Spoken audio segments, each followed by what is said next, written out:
নমস্কার, নিউজ ভ্যানগার্ডের এক নজর 25-এ আপনাদের প্রত্যেককে স্বাগত। আপনাদের সঙ্গে রয়েছে এই মুহূর্তে আমি দিয়া। শুরু করছি আজকের গুরুত্বপূর্ণ কিছু খবর। মঙ্গলবার আগরতলার প্রজ্ঞা ভবনে একটি অনুষ্ঠানের মধ্য দিয়ে ৪৫ জন বিশেষজ্ঞ চিকিৎসককে নিয়োগপত্র দেওয়া হলো। ওই চিকিৎসকদের হাতে নিয়োগপত্র তুলে দেন মুখ্যমন্ত্রী অধ্যাপক ডক্টর মানিক সাহা। উপস্থিত ছিলেন স্বাস্থ্য সচিব কিরণ গিত্তে সহ বিশিষ্টজনরা।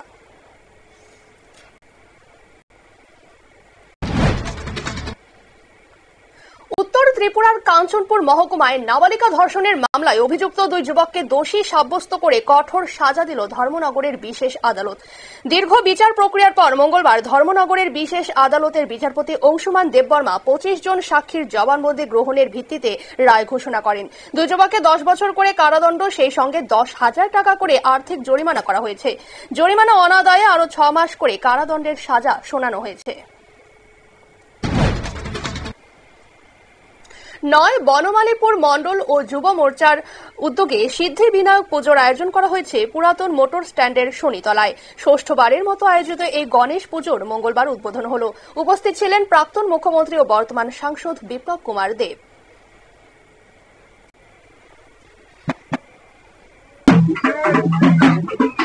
তার মাধ্যমে জাতি, ধর্ম, দলমত নির্বিশেষে একত্রিত হওয়া পরে পূজার কয়েকটা দিন এক সকারাত্মক মানসিকতার সঙ্গে বাবা গণেশের কাছে সিদ্ধি, সমৃদ্ধি আর পরিবারের মঙ্গল কামনা করা। একসময় 2015-তে যখন আমি ত্রিপুরাতে এসেছিলাম পার্মানেন্ট ভাবে রাজনীতিতে কাজ করার জন্য, তখন আগরতলাতে 2-4টা গণেশ পূজা হতো। আজকে বড় মাত্রায় প্রায় প্রতিটি এরিয়াতে একটা না একটা গণেশ পূজা হয়। বাড়িঘরে তো হয়ই, সার্বজনীন ভাবেও হয়।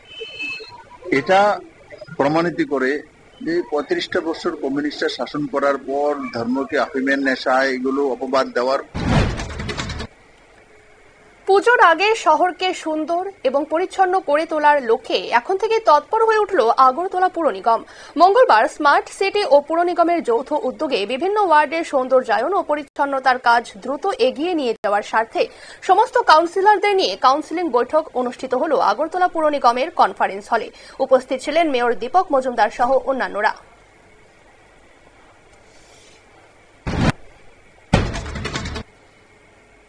মঙ্গলবার শিক্ষাদানের নামে শিক্ষার মরণ ফাঁদ তৈরি করে অবৈধভাবে ব্যবসা চালিয়ে মানুষকে প্রতারণা করার অভিযোগে বিলোনিয়া আর্য কলোনি এলাকায় গজিয়ে ওঠা স্মার্ট ভ্যালু প্রোডাক্ট সার্ভিসেস লিমিটেডের অফিস ঘরে তালা লাগিয়ে অনির্দিষ্টকালের জন্য সিল করে দিল বিলোনিয়া মহকুমা প্রশাসন। ডিসিএম সঞ্জয় শীল স্মল সেভিংস ইন্সপেক্টরকে সাথে নিয়ে এই অভিযান চালান।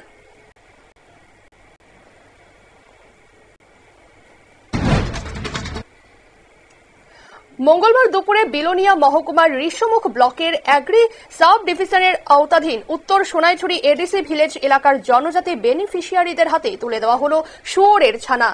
RAD প্রকল্পে মোট 25 জন জনজাতি বেনিফিশিয়ারিদের হাতে 3টি করে শূকর ছানা তুলে দেন উপস্থিত অতিথিরা।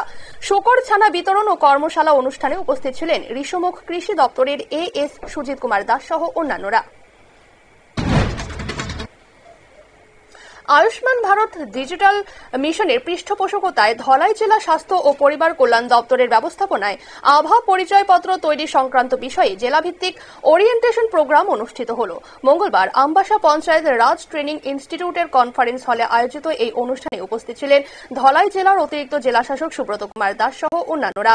আজ এই প্রকল্পের সঙ্গে যুক্ত কর্মীদের বিভিন্ন বিষয়ে সচেতন করা হয়।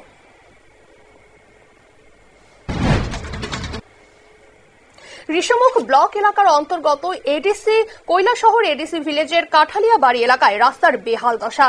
দীর্ঘদিন ধরে এলাকাবাসী রাস্তার কারণে কষ্ট ভোগ করতে হচ্ছে। দীর্ঘ 10 বছর ধরে এই রাস্তায় কোনো কাজ হয়নি বলে অভিযোগ। আজ এলাকাবাসী অবরোধ করতেই খবর পেয়ে ছুটে আসে বেহাল রাস্তার কাজ শুরু করেছে পূর্ত দপ্তর। এলাকাবাসীর দাবি একটাই, রাস্তা যাতায়াতের উপযোগী করে দেওয়া হয়।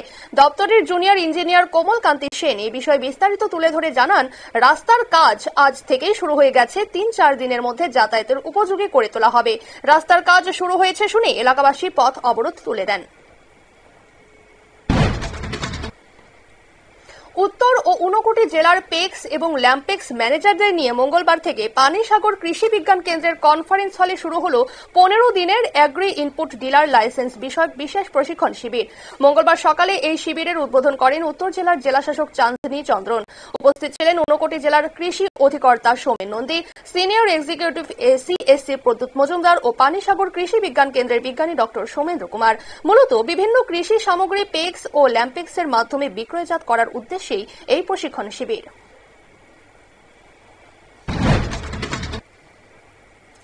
নিপুণ ত্রিপুরা গড়ার লক্ষ্যে আগামী 3 মাস ব্যাপী প্রাতঃবিভাগের ছাত্রছাত্রীদের নিয়ে ভাষা ও গণনা বিষয়ে সঠিক শিক্ষাদানের লক্ষ্যে শিক্ষা দপ্তরের তরফ থেকে নেওয়া হয়েছে বিশেষ কর্মসূচি। মঙ্গলবার কাঁঠালিয়া বিদ্যালয়ের পরিদর্শকের অন্তর্গত রবীন্দ্রনগর দ্বাদশ শ্রেণী বিদ্যালয়ের প্রাতঃবিভাগের উদ্যোগে নিপুণ ত্রিপুরা গড়ার লক্ষ্যে ছাত্রছাত্রীরা এবং শিক্ষকরা একটি সচেতনতা মিছিল করলেন।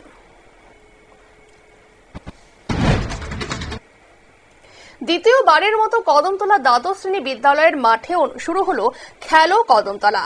মূলত কদমতলা পঞ্চায়েত সমিতি ও সমষ্টি উন্নয়ন কার্যালয়ের যৌথ উদ্যোগে এই খেলো কদমতলা সিজন 2 এর উদ্বোধন হয় মঙ্গলবার দুপুর 3টায়।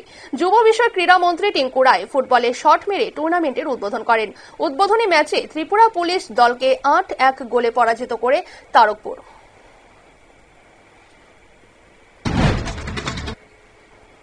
বিশালগড় দ্বাদশ শ্রেণী বিদ্যালয়ের শিক্ষক রাজেশ্বর চৌধুরীর উপর আক্রমণের ঘটনাকে কেন্দ্র করে তীব্র চাঞ্চল্যের সৃষ্টি হয়েছে বিশালগড়ে। মঙ্গলবার এই ঘটনার প্রতিবাদে সাংবাদিক বৈঠক করে প্রশাসনের বিরুদ্ধে সরব হল সিপিএম।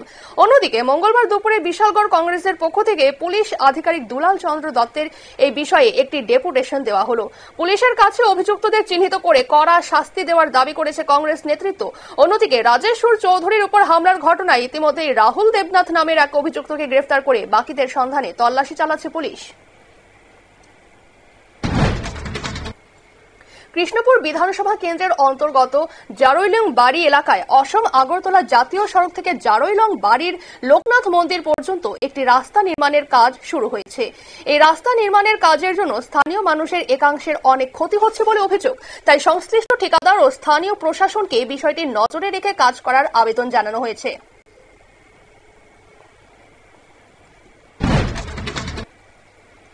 আমবাসা গ্রামীণ ব্যাংকে চুরির ঘটনায় চাঞ্চল্য ছড়ালো। তবে চোরের দল টাকার লকার ভাঙতে না পারায় বড়সড় ক্ষতির হাত থেকে রক্ষা পাওয়া গেছে। মঙ্গলবার সকালে ব্যাংক কর্মীরা এসে দেখেন আমবাসা গ্রামীণ ব্যাংকের গ্রিল ভাঙা অবস্থায় রয়েছে। সঙ্গে সঙ্গে খবর দেওয়া হয় আমবাসা থানায়। পুলিশ এসে ঘটনাটির তদন্ত শুরু করেছে, যদিও তাদের ভূমিকায় ক্ষুব্ধ আমবাসাবাসী।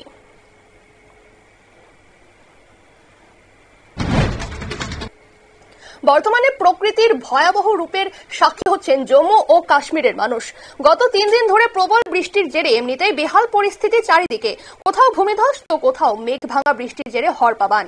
প্রকৃতি যেন তাণ্ডব চালাচ্ছে ভূস্বর্গে। মঙ্গলবার দুপুরে একদিকে বৈষ্ণব দেবী মন্দিরের যাত্রাপথে অবস্থিত অর্ধকুয়ারি এলাকায় ইন্দ্রপ্রস্থ ভোজনালয়ের কাছে আচমকা ধস নেমে মৃত্যু হয়েছে অন্তত 5 জনের। অন্যদিকে ডোডায় মেঘ ভাঙা বৃষ্টির জেরে হরপাবানে মারা গেছেন 4 জন, নিখোঁজ অনেকে।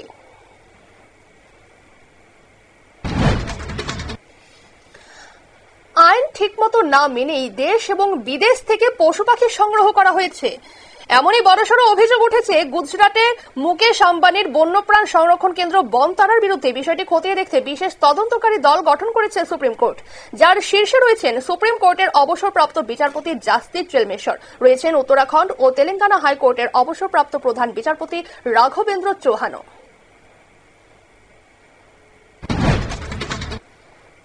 দমদম মেট্রো প্রকল্পের উদ্বোধনে এসে তৃণমূলকে তীব্র আক্রমণ করেন প্রধানমন্ত্রী নরেন্দ্র মোদী। মমতা বন্দ্যোপাধ্যায়ের নেতৃত্বাধীন সরকারকে রাজনৈতিকভাবে বিঁধতে গিয়ে মোদীর বক্তব্যে একাধিকবার চুরি চোর শব্দগুলি শোনা গেছিল। মঙ্গলবার তার সেসব বিশ্লেষণের কড়া নিন্দা করলেন পশ্চিমবঙ্গের মুখ্যমন্ত্রী মমতা বন্দ্যোপাধ্যায়। প্রধানমন্ত্রীর কথার পাল্টা জবাব দিয়ে তিনি বলেন, আপনাদের ডবল ইঞ্জিন সরকার উত্তরপ্রদেশ ও মহারাষ্ট্র সবচেয়ে বড় চোর। আপনি চোর সর্দারদের নিয়ে মিটিং করেন।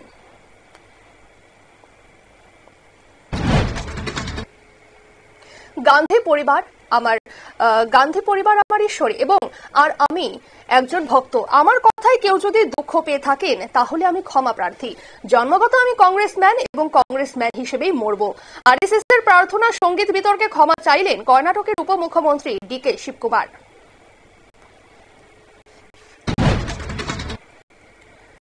মুখ্যমন্ত্রী যোগী আদিত্যনাথের নয়া প্রকল্প রোজগার মহাকুম্ভ 2025 শুরু হলো লখনৌতে। 26 থেকে 28 আগস্ট লখনৌয়ের ইন্দিরা গান্ধী প্রতিষ্ঠানে 3 দিনের এই মেগা ইভেন্ট হবে। রোজগার মহাকুম্ভের মাধ্যমে উত্তরপ্রদেশের লক্ষ লক্ষ যুবক যুবতী সরাসরি বিভিন্ন শিল্প সংস্থার সঙ্গে যুক্ত হতে পারবেন।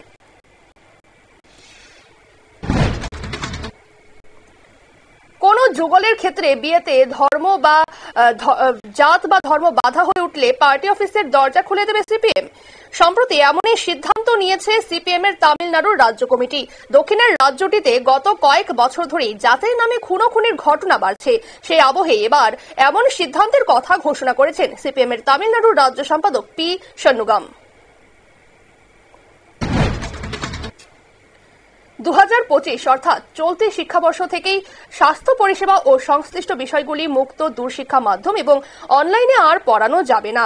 উচ্চশিক্ষা প্রতিষ্ঠানগুলিকে এই মর্মে নির্দেশ দিয়েছে UGC. National commission for allied and health care profession act 2021 এর আওতায় যে কোর্স তথা বিষয় ইউজিসির এই সাম্প্রতিক নির্দেশের তালিকায় পড়েছে সেগুলি হল psychology, microbiology, food and nutrition science, biotechnology, clinical nutrition এবং ডায়েটেটিক্স।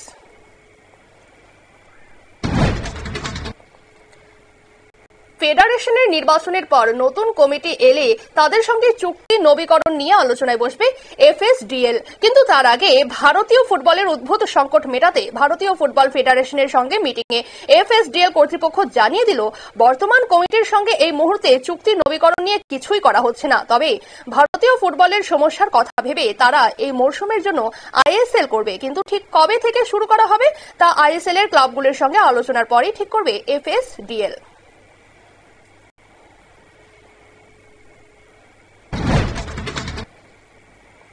প্রয়াত ক্রিকেটারদের জন্য নতুন উদ্যোগ নিয়েছে ভারতীয় ক্রিকেট বোর্ড। ভারতীয় ক্রিকেটারদের সংস্থার সদস্যরা প্রয়াত হলে তাদের পরিবারকে আর্থিক সাহায্য করা হবে। 1 লক্ষ টাকা এককালীন দেবে বোর্ড। বেঙ্গালুরুতে ক্রিকেটারদের সংস্থার বৈঠকে এই সিদ্ধান্ত নেওয়া হয়েছে। ভারতীয় ক্রিকেট বোর্ডের সঙ্গে ইতিমধ্যেই তাদের এই বিষয়ে আলোচনা হয়েছে। তবে এখনো বোর্ডের সিলমোহর না পেলেও এই সুবিধা যে প্রয়াত ক্রিকেটারদের পরিবারেরা পাবে তা নিশ্চিত করেছে ক্রিকেটারদের সংস্থা।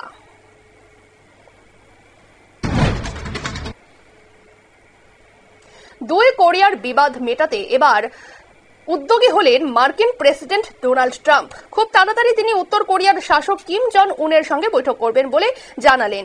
মার্কিন প্রেসিডেন্টের এই সিদ্ধান্তকে স্বাগত জানিয়েছেন দক্ষিণ কোরিয়ার রাষ্ট্রপতি লি জে মিউং। তার আশা, দুই কোরিয়ার মধ্যে শান্তি ফেরাতে পারেন একমাত্র মার্কিন প্রেসিডেন্ট ট্রাম্পই।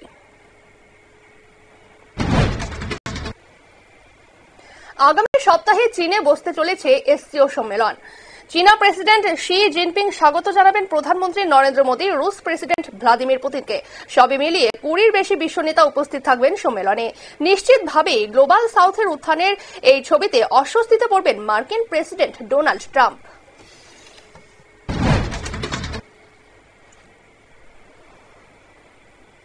এক নজরে 25 আপাতত এই পর্যন্তই। পরবর্তী আপডেট এবং টকশো দেখার জন্য অবশ্যই নজর রাখুন নিউজ ভ্যানগার্ডের পর্দায়। নমস্কার।